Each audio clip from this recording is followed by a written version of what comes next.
はい、全力を尽くします。でも、この事件の犯人は、とても頭の回る悪賢い人物なんです。だから刑事さん、きっと今も、犯人は私たちのことを影からじっと伺っているに違いないんですよ。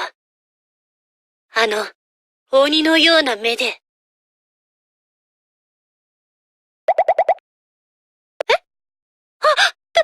プロデューサー、ごめんなさい。私ったら役に入り込んじゃってました。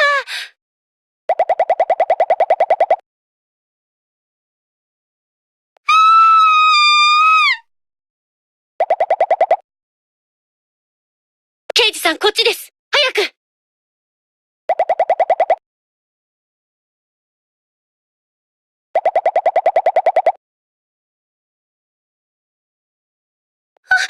プロデューサーさん。ジュリアさんが、そこに倒れてて、血が。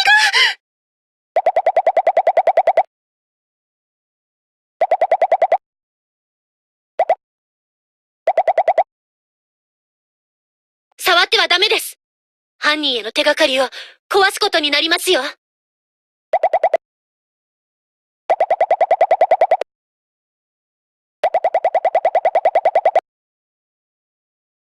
必死に犯人の手がかりを残そうとしてくれた、ジュリアの思いを無駄にするわけにはいかないんです。ジュリアの指の先を見てください。血で書いたダイイングメッセージです。やや歪ですが、PS と。そして、ジュリアのギターが倒れたジュリアの上に乗ってます。ただ倒れたにしては不自然だと思いませんか？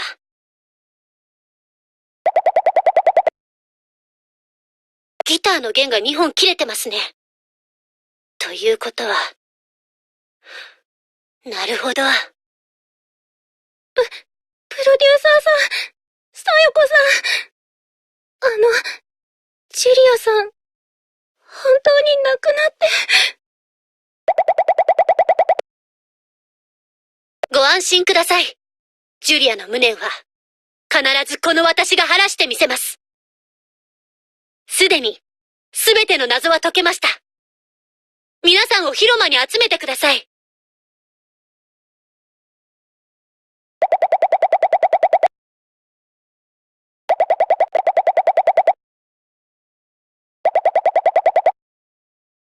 皆さん、集まってくださってありがとうございます。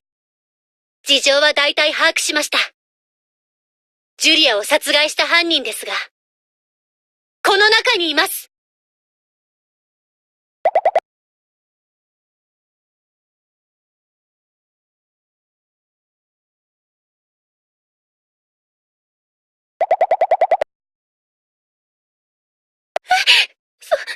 そんな恐ろしい人が、この中に。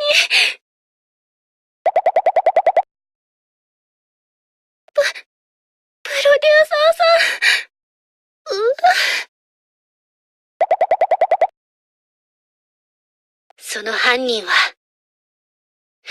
カレン、あなたです。私には、そんな恐ろしいこと、絶対にできま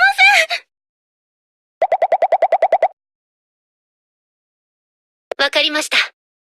まずはこの殺人が、恐ろしい見立て殺人であるということから説明しましょう。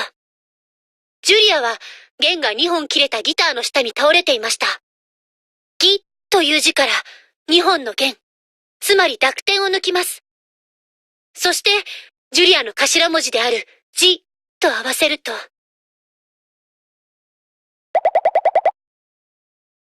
私たちが撮影中のドラマ、桃太郎説話連続殺人事件では、犬、猿、キジに見立てた犠牲者が出ます。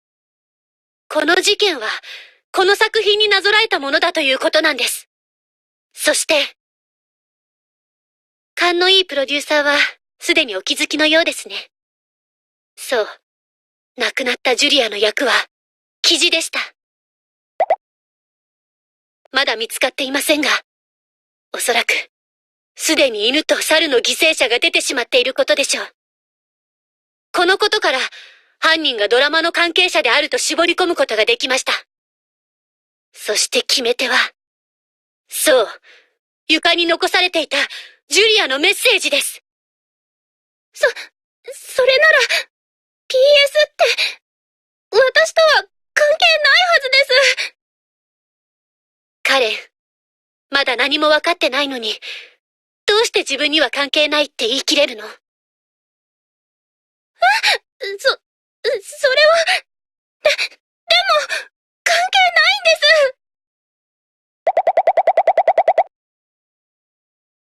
す。そもそも、このメッセージは目につきやすすぎるんです。犯人だって気づかないはずがないでしょ？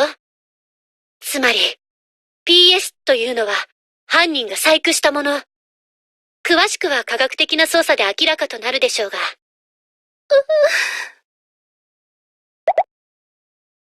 でも、私にはそれを待つまでもなく、犯人がわかりました。説明する以前に書かれていた文字が違うことを知っていた人。つまり、犯人は細工した当人。カレン、あなたよ。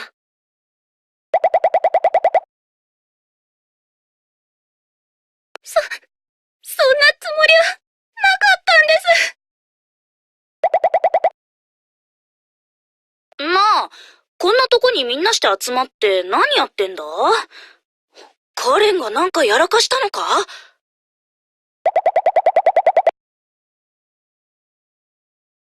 マジか？って、私が殺されたのかよ！これはもしかして、伝承にある鬼のたたり！ジュリアは鬼となって犯人に復讐を！ごめんなさい。化けて出ないでくださ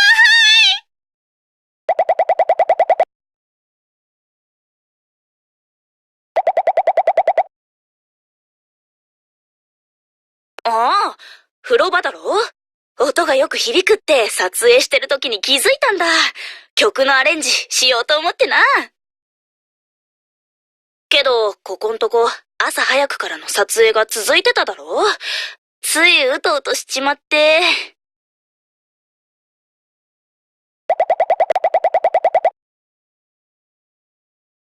も、血は確かにありましたよね。あれは血じゃなくてトマトジュースだよ。倒れ込んだ時にこぼしちまったんだな。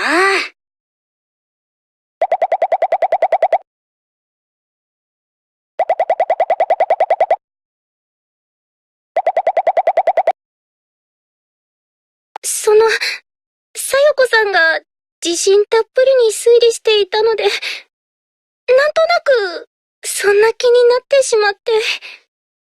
ごめんなさい。私の推理、完全に外れてしまいました。これじゃあ、名探偵失格ですね。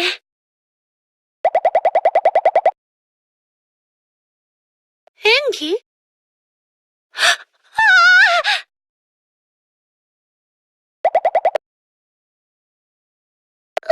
私、完全に探偵役に入り込んでしまってました。さっきのが本当に殺人事件だったら、探偵役なんかやってないで、すぐに警察に電話しなきゃいけなかったのに。それに私、彼にもひどいことを言っちゃって。謝らなきゃ。私なら大丈夫ですから。さよこさん、気にしないで。ごめんね。ごめんね、カレン。仲間を疑うなんて、私最低だった。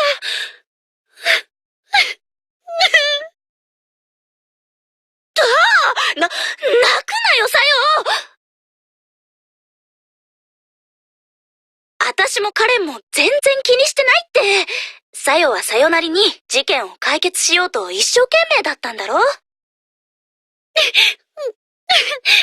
ジュリア。それに、結果的には、なんでもなかったわけですから。まあ、結果オーライってとこだな。